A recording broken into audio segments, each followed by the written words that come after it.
Happy Monday, everybody, and welcome to this edition of the Racing Insiders podcast. I am Kate Dillon from CrateInsider, and I'm here today joined by Steve Hendren, from my co-host from Hendren Racing Engines. Hostess with the mostest. You are the host. That's what you were calling yourself this weekend, Mr. Grill Master, but saying you were the hostess with the mostest. So I think that's pretty hilarious. Host with the most. Yeah, we'll say the host with the most. Because hostess is technically a female. No, I don't know. Are we doing like is gender? Or is there something I should know?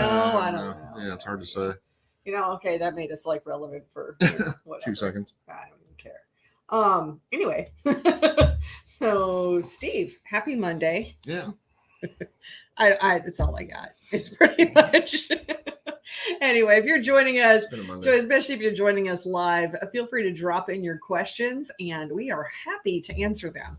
I guess for my announcements, today is the 29th. So tomorrow is the last day to enter our giveaway, our August giveaway. Yeah, you might bring that up towards the end of the show too. Yeah, I sure will. Because heck, I'm giving away $400 in store credit. You can buy some pretty cool stuff with $400. Absolutely. I mean, my goodness. And I'm actually really shocked that we don't have more people entered.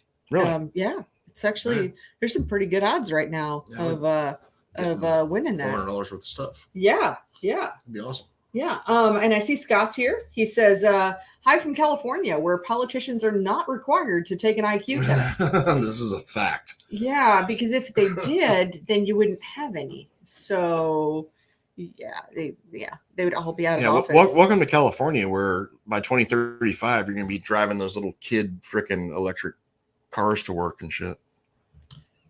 I don't even know. Like the Barbie Jeep, I saw a meme about that today. I thought it was funny. Oh my gosh! I mean, you're gonna need like solar powered vehicles. Apparently. I mean, what happened to hydro? Honestly, I'm literally asking the question. I don't know. I don't know what happened to hydro, because in fact that was something that was being talked about. I was finding some notes over the weekend. And I had somewhere in my notes that like GM was negotiating a deal for like some not hydro. I'm sorry, hydrogen. Yeah, hydrogen. Yeah, hydrogen power. Yeah. So when I was saying hydro, I just don't want it to sound like water. Like what are you gonna do? Like have a waterfall that's powers your car? I don't know. Yeah. Anyway. And I see Darren's here saying good evening. So Darren, welcome. Oh, and that's a cool looking truck that he's got in his in his profile picture there. And if for anyone that listens to us on the podcast on iTunes or any of your podcast players, we do go live Monday nights at 7 p.m. Eastern time on the Crate Insider YouTube channel Labor and Day, Facebook. Are we going to do that next week? Because it's Labor Day. Oh, it is? Or are we going to take the Labor Day off? I don't know. What are your thoughts? I don't know. We'll figure something out. Yeah. I mean, maybe it's a day off. Post an announcement or something. Yeah. Well, I haven't thought about it. Yeah, I hadn't thought about it. I really hadn't occurred to me. And we can't do Tuesday. So no, Tuesday's trivia. Yeah. We play trivia on Tuesday nights. We came in second last week, didn't we? Yeah.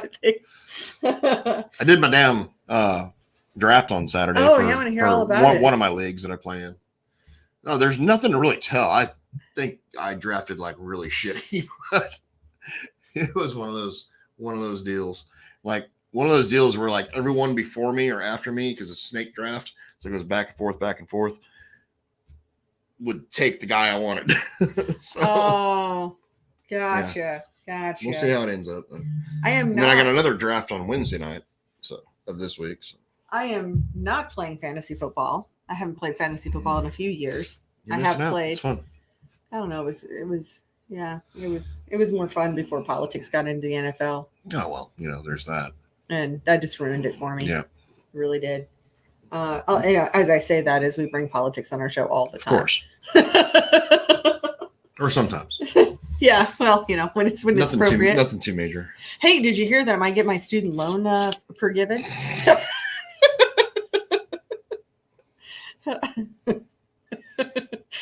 So I'm sure that makes you happy, doesn't it? Yeah. Really happy.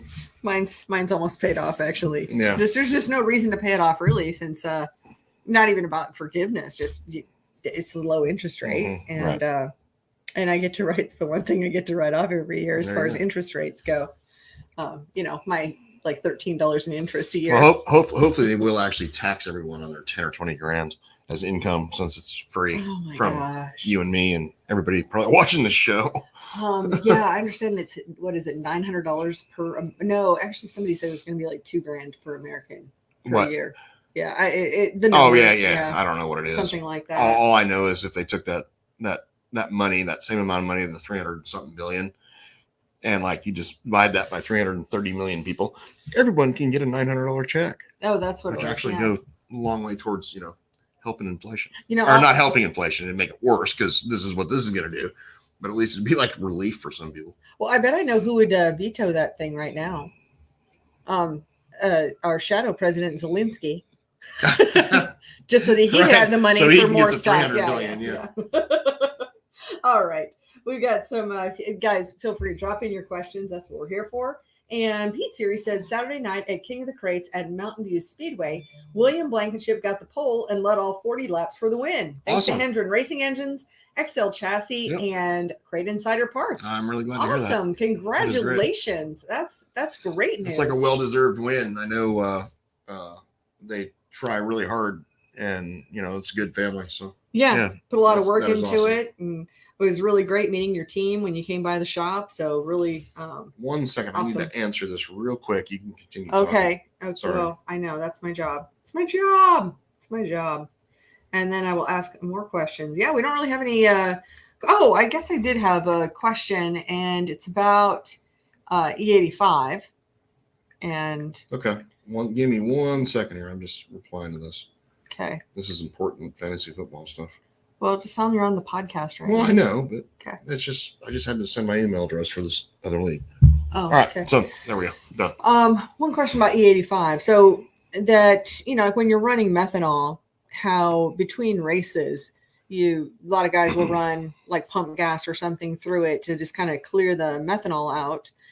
Do you suggest something similar for guys that are running E85? I mean, like if it's going to sit for any period of time. We're talking week to week here. Oh, week to week, nothing. No, you don't have to do anything. That's what I thought. Week to week, it's not a big deal. I mean, if it's going to sit for like a month, then at that point you want to make sure that all the lines are clear, carburetor's drained, and all that. You just don't want that shit drying up in there.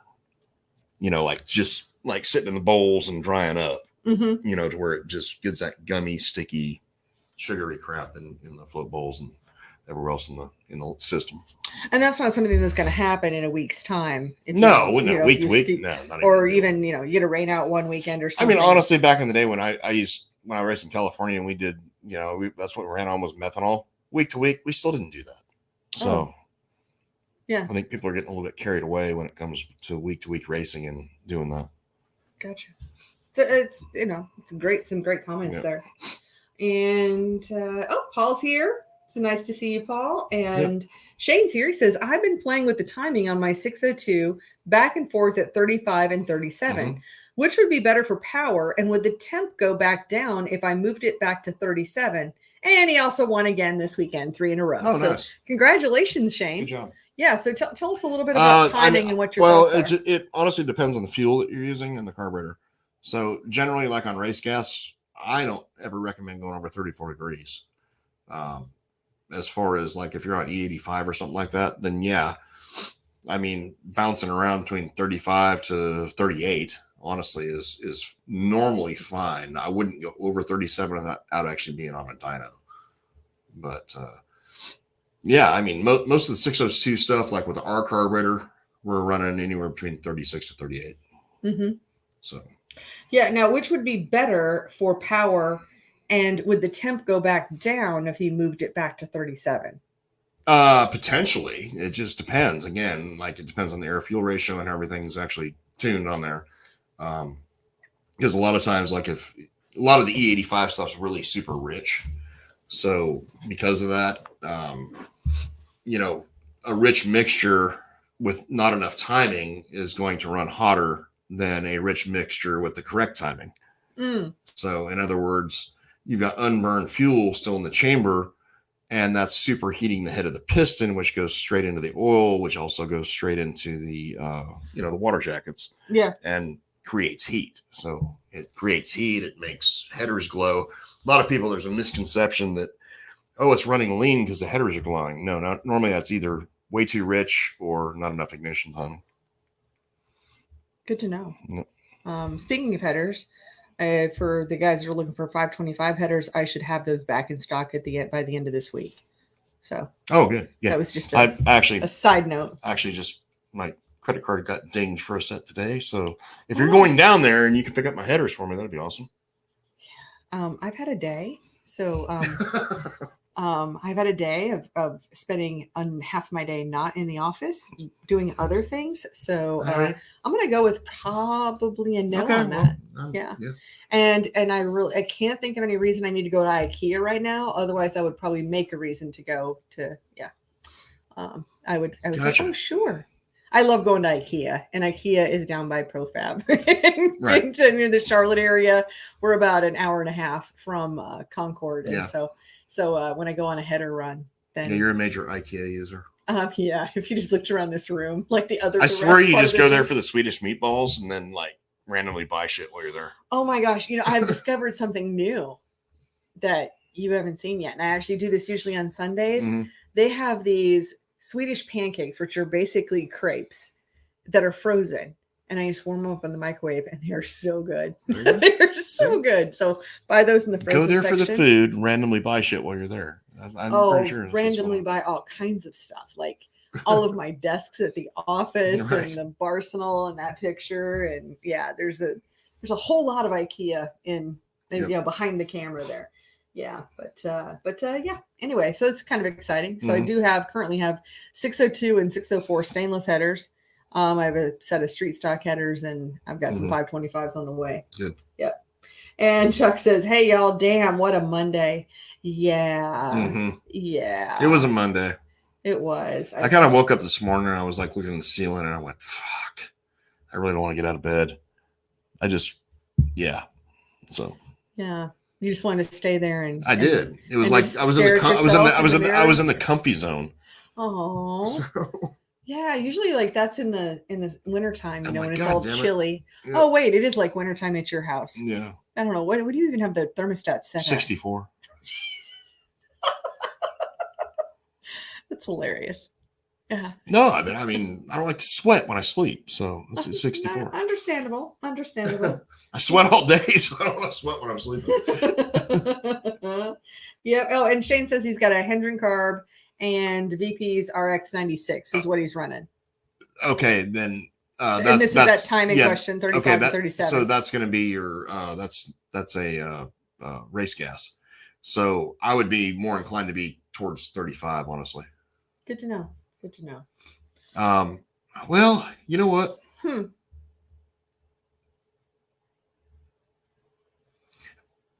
Call and talk to my brother tomorrow and ask him about that, because he's the one that normally does the dyno and stuff. So he may have a different opinion than I've got as far as that goes. I'd be more inclined. I'd play it on the safe side normally with race gas.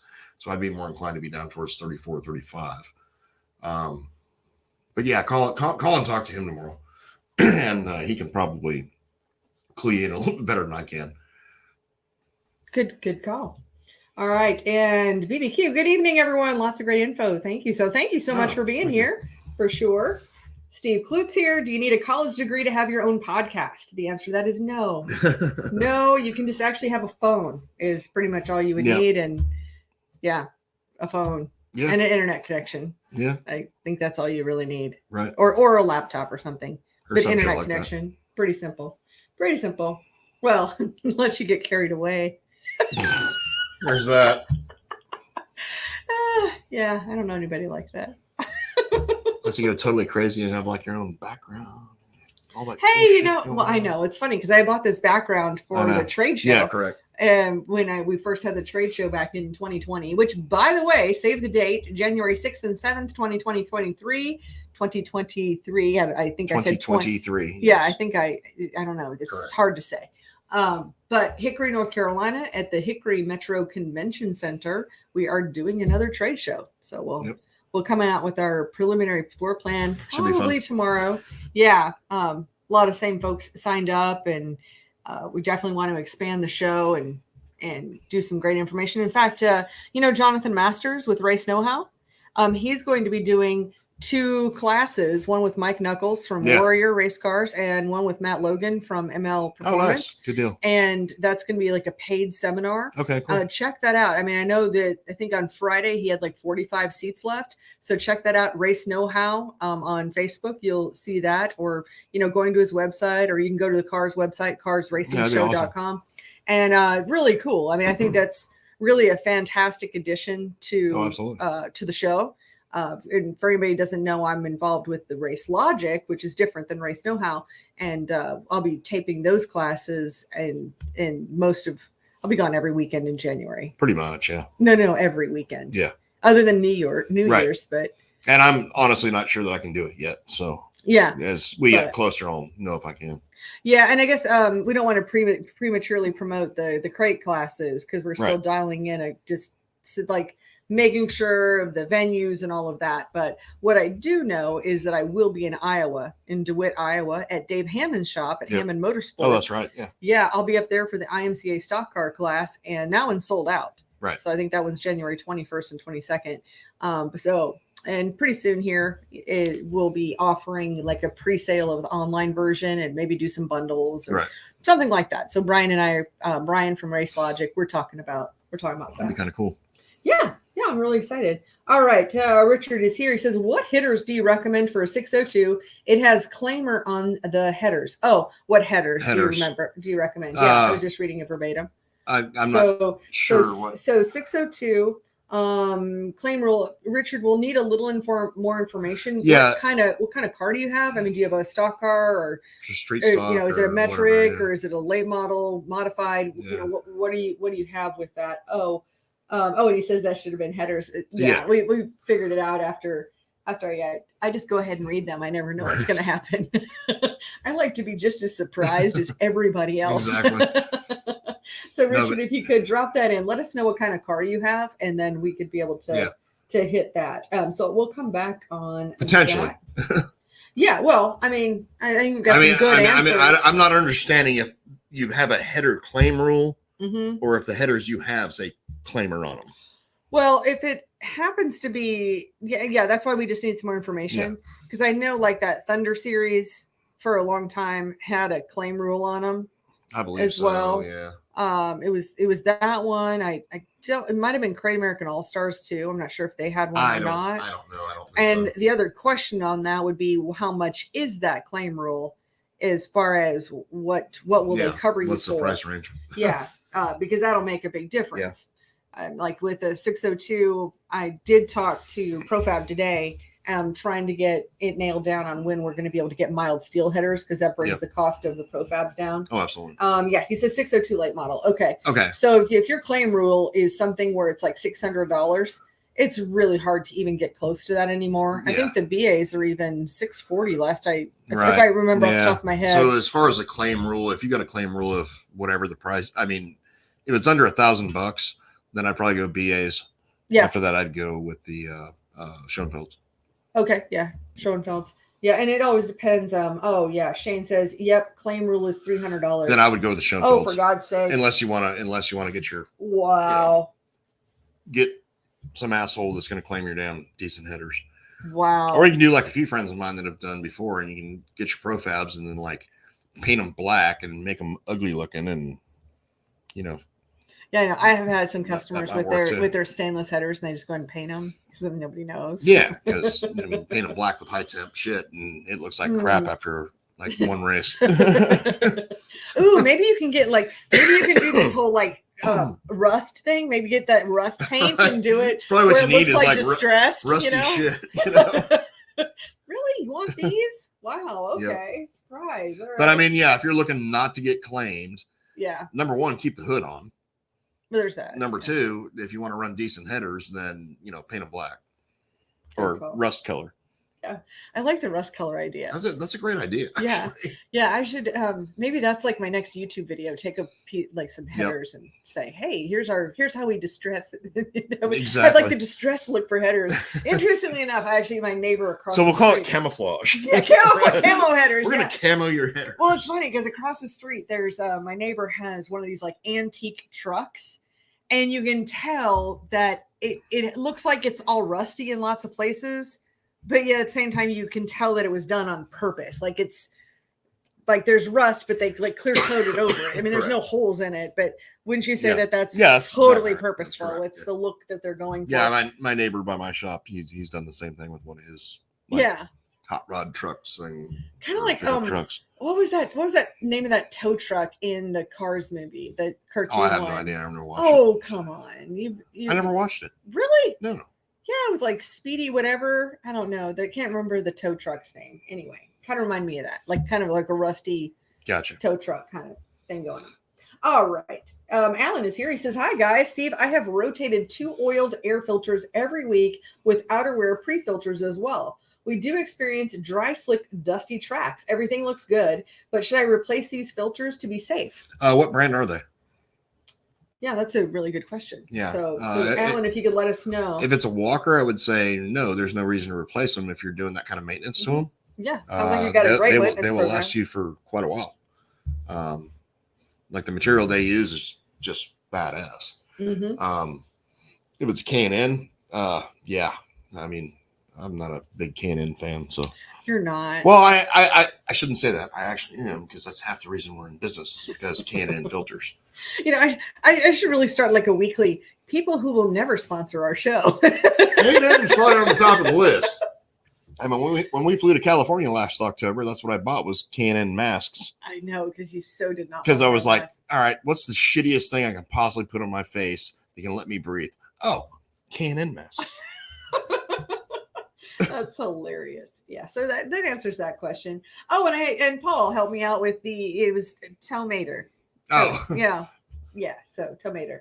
All right, and Shane said about the headers on the claim rule. He's like, yeah, that's why I bought the mild steel program. Yeah. You done ratted yourself out on live shit now, man. That's hilarious. Okay, we got some more questions here. Paul says, you hearing anyone having trouble with this new Sunoco E85 overheating more than usual? I have not. No, I haven't.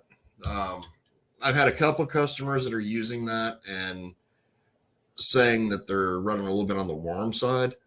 But no, I mean, normally E85 goes the opposite direction. So generally, if you've got an overheating problem and you're on E85, you've got something else wrong other than the fuel itself or whatever carburation or carburetors you're using, stuff like that. So it's going to be something beyond that, because no, I mean, we're running down here in 100-degree weather with, 2-blade 17-inch fan with a great shroud. And I think my kid's car gets up to like maybe 200 degrees on a flat out race. Mm-hmm. So no, I have not. Well, something else you've seen. I mean that, and we've dynoed all those fuels back to back, and between all those fuels, I mean, there's a couple horsepower difference here and there depending on which fuel brand it is. But I mean, we're not talking the difference between winning and losing, but they all literally have basically the same exact air fuel curve. Okay. So if it works for one, it's going to work for the other one. So no, there's a different problem if you're experiencing overheating problems. Good to know. And I think one thing that ends up being a really simple solution a lot of times. Sorry. So let's go back to that. So if you've got somebody running E85 on, let's say, one of our carburetors or one of Stealth's or even David Smith or even Willys or something like that, because we got these things so rich, back to a question earlier. Oh, the timing. If the ignition timing isn't correct and matching what it should be for the air fuel ratio, then yes, you can potentially run the thing hotter, because if you're going by, hey, I was running, I know where Paul's from. So if you're running, 91 or 110 gas last year at Pittsburgh, for instance, mm-hmm. and then you are running 34 degrees of timing, and then you're running 34 degrees of timing with E85, then yes, you could potentially increase the temperature of the motor because you don't have enough ignition timing, aka you're going to run high oil temperature, high water temperature. Gotcha. So, yeah, because you need to have a little bit of a higher ignition timing in order to get that. You got to burn the fuel. Yeah. Yeah, because if it's unburned fuel, then it's going to build up. And again, it's superheating the head of the piston. That's getting transferred into the cylinder wall, which is transferred into the water. So yeah, you're gonna have a higher oil temperature and a higher water temperature in that scenario. Yeah, that's good. It's good to know. That's some really good information there, Steve. Good job. So it's always a good idea to find somebody with a chassis dyno. Mm-hmm. Yeah. And get your shit dynoed, honestly. Yeah. And Paul said it's crazy up there. And Alan talking about the air filters, he's not sure of the brand name at this time. I got you. Now, Paul does say on that, to continue on with that E85, the Sunoco 85, what timing would you suggest running up there? Generally on a 604, if you have one of our carburetors, for instance, you're perfectly safe at 36 to 37 degrees. I would not go above that because once you get above that, I've got some customers, and it's motor specific almost, and I can't explain to you why. I've got some customers running, 38 degrees. I've got guys running 40 degrees, but I would not go above that 37. 37 is going to be safe. Good to know. Because he says it's like 4 or 5 of our group are having this same issue. Yeah. I would look at the ignition timing because that could be the issue. Beyond that, it's going to be something else. Just again, depending on what, carburetor that you're using. Yeah. Makes sense. Yeah. For a while there, especially last summer, I thought about just calling us the E85 show. Well, no, I mean, I've got, I had a guy from, Eastern North Carolina call today, and he's got, a carburetor of some sort. I'm not going to name names or anything, but he's got a carburetor of some sort, and he's like, oh man, this thing's running hot. It won't take off. It won't do this, won't do that. So, I mean, it could be a carburetor issue potentially if you got one of those. Well, but there's 4 or 5 of these guys in the same group. Yeah, if you're in the same group, then, it's going to be, odds are it's going to be an ignition timing issue. Again, beyond that, if it's not that, then it's going to be, what you're running for pulleys, what you're running for fan blade. Is there actually air getting to the radiator? Shit like that. So. Yeah. Good information. Good information there, Steve. So speaking of questions, have you gotten any in the last week or so with that would be interesting for the folks? You ask me that every week, and honestly, I just never remember what I get asked. Should I just send you home with some index cards, and that way you can jot things down when you potentially, yes. But I have index cards everywhere. We just use them I need to make a list. Something quick. Yeah. So I do have them everywhere. Right up there with all my IKEA stuff. But it's nothing that, no, I haven't had anything that was. Well, nothing that I probably did. I just, nothing I can remember right now. Right. You get a lot more very specific questions rather than kind of the broad generally, yeah. Broad-based stuff that helps everybody.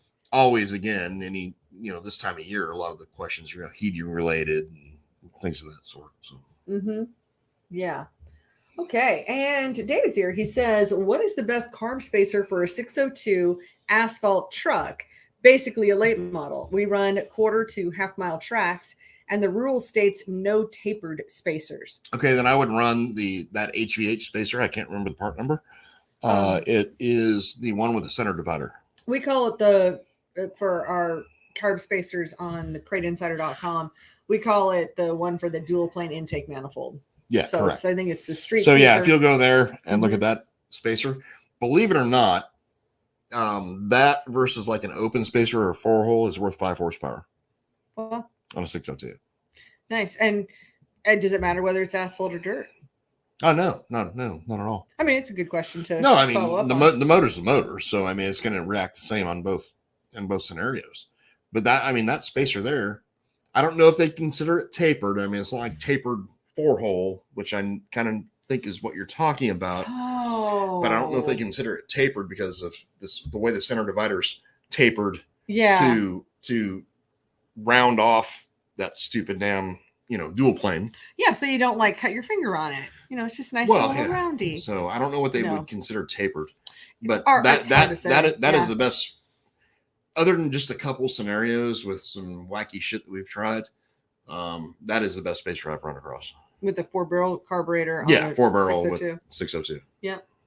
And Alan says, Kate, look, there's a question for me. Oh. Is your Walker filter 14.4 in size? Yes-ish. So I carry the Walker, I carry the 3-inch filter and the 4-inch filter. And the thing to know when we do the measurements based on the element.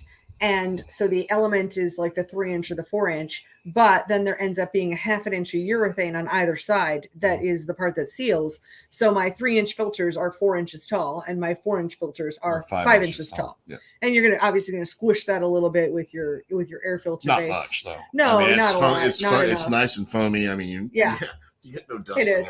And I just want to make that clear that, yes, it's going to work with about any 14-inch base that you would put them with, but it's one of those kind of like a 2x4 isn't really 2 inches. Yeah, and then the filter itself is actually bigger than 14. Oh, correct. Yeah, it expands. So the seal portions are the 14. Yes, but it will expand out. It goes out about 1/2 inch per side, so it's roughly like a 15-inch filter. Yeah, but it will fit with all of the 14-inch correct bases and things. So. You asked a simple question. We gave you a complicated answer. There we go. A lot of times that's how that works, though. Hey, I know. I remember being so frustrated when I would call you with some what I thought were simple questions. Yeah. And then it was going always long ass fucking. Oh my God. Then it would always be, well, okay, so where's he at? What kind of car does he have? What kind of motor? I'm like, I don't know. He just want to know what kind of spark plugs they have. Like, how hard? Why is this hard now? Right. So, and now I'm the same way. Exactly. So I get it now. All right. Steven says, is there any value in a 750 HP carb on a 602 running VP D98 on a big track 6200 chip? No, but I would want to know what the actual carburetor rule is, because because most 602 stuff we have, if you're allowed to run a billet center section carburetor, most 602 stuff we have right now, we're running it as a 600 Venturi size. Mm-hmm. So I need to know that. Well, it looks like we have a dirt modified in this profile picture. Oh yeah, it doesn't. Yeah. Mm-hmm. But I don't know the rules. Correct. So which is what I'm asking. I mean, if it can be any carburetor, but if it has to be like a HP center section, that would be my question there. Yeah, because it makes sense. Because I can tell you for a fact, no. I mean, if you're trying to run that and you got somebody with a 600 center section, then it's going to be a billet center. Billet center. Mm-hmm. No, there is not. Okay. No. And no, we've tested everything from 600 all the way to essentially 750, but a little bit less. Yeah. Venturi size. And no, the best thing we found is 600. Isn't that crazy? Well, it's because a motor's an air pump, so it's only going to use so much air. So if you're getting the same top end performance off of 600, but the thing takes off with so much more torque, then why are you wanting to run a 750 when you can beat the dude to the first corner? That's the most important part. Because of the race. a 600 is like flowing. Oh gosh. Well, it's just like a little speedboat. Basically the 600 is like flowing 860 roughly, I think, something like that. Mm-hmm. I can't remember the exact number. And then you're talking like a 650 is flowing like 890 maybe. But the motor's an air pump, so it's only you can only get so much air in that thing because of the camshaft and the heads and everything else. So that 600 has been the best thing we found. Well, and then also when you hit the chip too. Yeah, because you're producing the same top end power, but your torque taking off is, gosh, like I see he's got it modified from what you said, but like on a dirt late model, torque taking off which is essentially the same thing. Yeah. Torque taking off, you're looking at, gosh, back to back versus like a 700, 750, 25 foot-pounds. That's huge. Yeah. Yeah. Makes a big difference. And that's just in the carburetor. That has nothing to do with like fuel. And once you get into all that realm of shit. So there's so many things. All of the dotting I's and crossing T's. Absolutely. For sure. So Steven said thank you. And Darren says, I run a 14 by 3 inch Walker round filter with a 14 by 4 inch foam pre-filter under the hood on a IMCA hobby stock, and it works great. Yeah. Oh, absolutely. Awesome. Great. I'm glad that's working out really well for you. And I mean, to me, Walker is probably the best filter on the market right now. Yeah, and you've looked at a bunch of them. Oh, yeah. I mean, and the cool thing was, it's too bad R2C epically failed, but yeah. Mater is the tow truck. So Mater. Oh, okay. Mater. I was saying tow Mater, but it's Mater. Okay. Makes sense. Yeah, it's interesting how we ended up with Walkers.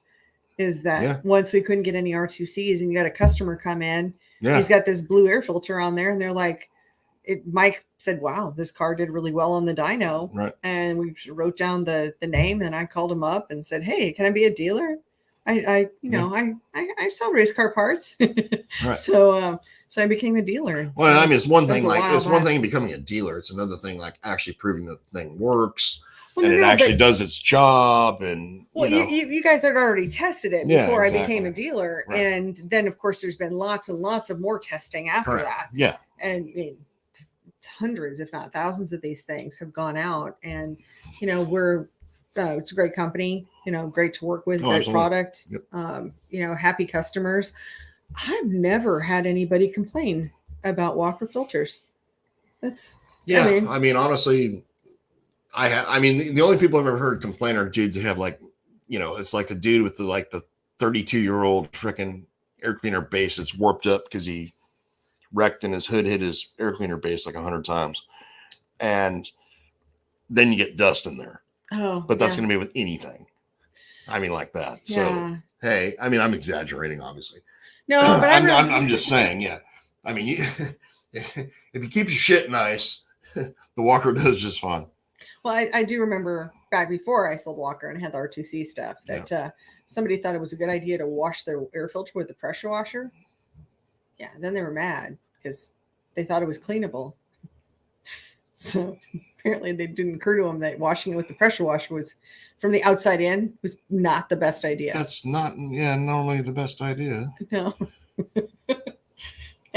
Hey, don't know. Alrighty. Oh, let's see. Brock says, so what are your thoughts on the spyder filters, just like R2C? You've looked at those. You didn't like the seal on them, is what you didn't like. I'm trying to remember. Ed. The company that Ed went to go work for. Ed went to? Yeah. No, I think we actually dynoed one of those and they were not good. I mean, I love Ed to death, but no, they were not good. Yeah. And I mean, we weren't part of the development or anything. We did get a sample and you tested it and tried it out, and it definitely didn't. I just know it didn't beat it. But one thing I really remember from it is that you didn't care for the seal. You did not feel like the seal would have the same sealing power as the R2C and or the Walker. Correct. I mean, the Walker to me has got the best one. But yeah. And again, before the Walker came around, I was like anti-oil filter. Oh, you were absolutely hating oiled filters. I mean, the thing about the Walker is it runs about as dry as an dry filter. Mm-hmm. So, the way they've got that stuff working out, I mean, that thing works great. And just be sure not to over oil it is a really over key oiling factor. Is always a thing. I mean, if more is good, much more is better. Yeah. Yeah. How blue can we make this filter? Yeah. Do we do it till it drips? Is that when it? No, exactly. We're way beyond that at that point. All right. Nate says we run a 604 crate in a sprint car. Love sprint cars. With Iran's fuel injection. Mm-hmm. What do you recommend for oil? So my first choice always is going to be the Daytona 1. Mm-hmm. I know the owner. I've tested the oil. We've been in tests with him for dyno testing like crazy on crate engines, and it's the best thing I've ever run across. Yeah. My second choice is going to be Klotz, the 1040, which again, back when John had owned clots. He'd come down here from Indianapolis, and we would. I mean, Buck comes up from Florida. John comes from Indianapolis, but we would test with him. Like, we actually helped him produce that oil. And then my third choice would be Schaefer's. Yeah. So. And I have all three. Not that there's not other good oils out there. I'm not saying that. I'm just saying that's my 3 top choices. Yeah, and I only have so much shelf space for oil. I have like 12 feet of oil source. Yeah. Yeah. I think that's like the 12-foot portion of my pallet racking. Yeah. Yeah. So it's So yeah. I'd say it's going to be a budget thing. So if you sure. if oil changes don't bother you spending money, then I would buy the Daytona 1. But you wouldn't have to change it quite as often with the Daytona 1. Well, again, full synthetic. Yeah, but still, like when you're doing the oil change, it's still a hit. Oh, know? Absolutely. Yeah. So that would. I mean, if it kind of bothers you a little bit, then get the clots. If it bothers you, if it bothers you a lot, get the damn Schaefer's, basically. Well, and there's actually a little break in that too, because of both the 540 Daytona 1 and the 1040 or 1040 clots are both full synthetics. Yes. Then my next step is a 1540 semi-synthetic, which is the 1540, and that's going to be at a lower price point. Yeah, that's true. And then So that's another, that's another option too. Yeah. Is to go with the 1540. And the Schaefer's does just fine. I mean, I've got customers that run it all year. And and it's what you put in. I mean, every motor that goes out my door has Schaefer's in it. Yeah. And once it's broke in, that's changed to whatever your preferred brand is. But my recommendations are always those 3. Yeah. Great information. Alan asks, would the Walker filter still accept the red K&N oil? No, do not put that shit on there. Nope. Use their blue stuff. I'm sure it would accept it, but no, use their blue oil. Yeah, because there must be something special about that oil. That's probably the biggest difference, right? Yeah, because the way you lubricate it, it's Yeah, because it's not sticky, as in like attracting dust and dirt to it and clogging your filter or anything like that. So there is, no, I don't want to say magic, but it's specially formulated to do that for those particular kind of filters. Right. So, yeah, really good question though, and I'm actually surprised we haven't gotten that question before. Yeah, and it's the first time. And I know some people have asked, well, hey, does this come in an aerosol or does it come in a spray? I'm gonna grab another beer. Keep talking. Yeah, don't you have one right there? Oh, okay, gotcha. All right, I will keep talking now. I mean, I can't tell. The aluminum bottles don't really show me what's. Hey, you know what? I'm just gonna run next door now to grab a beer. Quit it. Don't. Didn't you put one in the fridge? No. Oh, okay. Anyway, I guess he's deserted me now. And I kind of forget what I was saying. I was talking about the Walker oil. Oh, about the about whether they spray, and they purposely don't sell a spray for the Walker oil, and that's what Ben Walker has actually told me, because people tend to over oil their filters. And we do a video where I have Leo from Walker demonstrating how to oil a filter. I think we just kind of do it by pretend, basically, but you get the idea of how to oil a filter. And it's, simple, pretty straightforward and really quick right there too. And now I'm flying totally solo, and we're at 7:45. Oh, here he is. All right, he did come back. Yep. He did it just to spite me, I know. Yeah. Supposed to come back. Yeah, well, I didn't really quite know. I answered my question about the air filter oil. Well, there's no question. I just answered it anyway. Oh, yeah. Yes, my recommendations. I guess we can kind of wrap things up. We're a little bit early, but I don't see any other questions right now. And right when I went to get a beer. Well, yeah, giving me all stage fright right here. Yeah. Did you have was there any other breaking news that you feel like we need to bring to the table? Not really. Just another reminder. I'll do my little announcements. Reminder is that tomorrow is the last day to enter the Crate Insider giveaway for August. It's probably going to be my last giveaway that I do for a while. Yeah. And it's $400 in Crate Insider cash. In other words, $400 in store credit to use for whatever you want in my store, plus some Crate Insider swag to go with it too. And there is one more question here. Chuck says, do you recommend those filters over paper filters? I do, yeah. Because number one, you're going to spend a lot less money over time using those filters. But there's nothing wrong with a good paper filter. In other words, like a Napa or a Wix filter. Mm-hmm. They work great. You just have to change them after every race. Yeah. So no, for the $99 or whatever that filter costs and the oil, mm-hmm. and then to be able to clean them, I would certainly recommend that filter over paper nowadays. Good deal. And just as I want to follow up on my giveaway too, just go to CrateInsider.com/giveaway. And yeah, we're going to do our announcement on September 1st. Let me correct that. If you're racing asphalt, then no, totally different scenario because you're not eating the dirt that you're eating, on a dirt track. Yeah, good point. Or if you're running on some places like just hammer down and never has dust, then yeah, there's no problem running that paper filter. Yeah, and I can't. Looks like he's on dirt. So yeah, that's perfectly fine. Yeah. I mean, again, if you're someplace that's like hammer down, I mean, if you got a lot of dust, then you're changing it every race. But over time, if you want to save a few bucks, then yeah, that walker would make more sense. Cool deal. All righty. Well, let's wrap things up. Any last words, Steve? I have none. Okay. Well, I want to thank you all for being here. Thank you so much for being part of the show. Be sure to like, subscribe, follow us on all of the different things, wherever you're watching us or hearing us from. And we are very grateful for all of you and look forward to, well, we don't know if we'll see you next week because it's Labor Day, but we'll figure it out in the next week. Yeah. Yeah. We'll figure it out. All right. Have a great week, guys.